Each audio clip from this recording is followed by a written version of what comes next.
Okay, so here's something to think about. The average person makes about 35,000 decisions every single day. That's everything from what to eat for breakfast to how to respond to an email. Wow, that's a staggering number. And when you think about it, even the smallest decisions can pile up and take a toll. Exactly. And that's what we're diving into today. Decision fatigue. It's this idea that the more decisions you make, the worse you get at making them. That makes sense. But it's not just about the number of decisions, right? It's also about the quality of attention you have when you're making them. Right? Every decision, no matter how small, requires mental energy.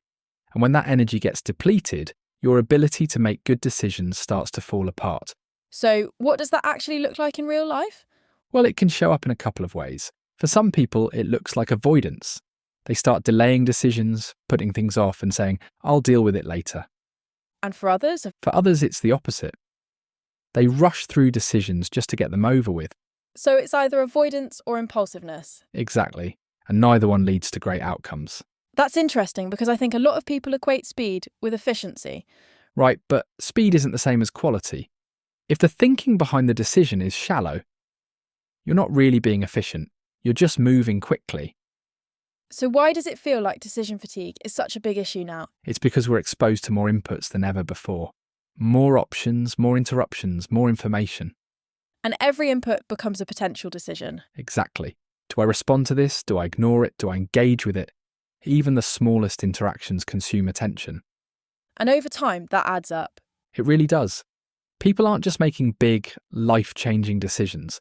They're making hundreds of micro decisions every single day. And each one drains a little bit of their mental energy. Yes. And when that energy is gone, decision quality starts to suffer. Where do you see this showing up the most? Work environments are a big one, especially for people in leadership roles. Because they're constantly making decisions? Exactly. And often they're making those decisions without enough uninterrupted time to really think them through. So they're making important decisions in a fragmented state. Right? And when that happens consistently, people start to default. What do you mean by default? I mean, they rely on habits, they choose what's easiest, or they go with what's familiar. Which isn't always the best choice. Exactly.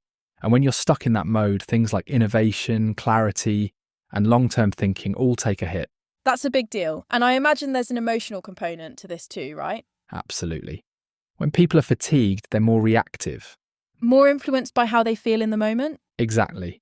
Emotional responses are faster. They require less effort than analytical thinking.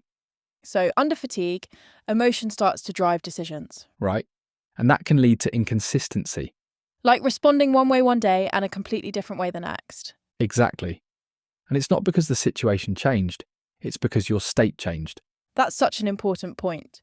Consistency in decision-making isn't just about having principles, it's about managing your state. And your state is directly influenced by your attention. So if decision fatigue isn't just about being tired, what is it really about? It's about being mentally overloaded and operating without stable attention. So what's the solution? The solution isn't to push harder, it's to create better conditions for making decisions. What does that look like in practice? It means reducing interruptions, giving yourself time, and separating important decisions from the everyday noise. So you're not trying to make decisions in the middle of chaos. Exactly. That seems obvious, but it's not something most people do. Right? Because the environment we live in pushes constant engagement. People feel like they have to respond immediately instead of intentionally. So one shift is timing. Yes. Make important decisions when your attention is at its strongest. Not when it's already depleted. Exactly. What else can people do? Simplify wherever possible. Reduce unnecessary decisions so you can preserve your attention for what really matters. That's where it becomes strategic, doesn't it? Very much so. High performers don't just make better decisions, they protect their ability to make those decisions. That's a powerful distinction. It really is, because it shifts the focus from just the outcomes to the conditions that create those outcomes. Which is where most people don't think to look. Exactly. So if someone listening feels overwhelmed and like they're constantly making decisions but not getting clarity, That's a sign of decision fatigue. and the solution isn't to push harder, It's to create better conditions, more space, more stability. more deliberate thinking. Exactly. So what's the one message you want people to take away from this? Protect your attention before you protect your decisions. That's strong. Because your decisions will only ever be as good as the attention you bring to them. I think that's the perfect note to end on. Agreed. And next time we'll dive into practical shifts, real changes people can make to take control. I'm looking forward to it. Me too. All right, we'll see you next time. If you want to learn more about yourself, visit www.modernlifeskillsacademy.com. You'll find more podcasts, audiobooks, videos, blogs, and a lot more to help you keep developing and moving forward.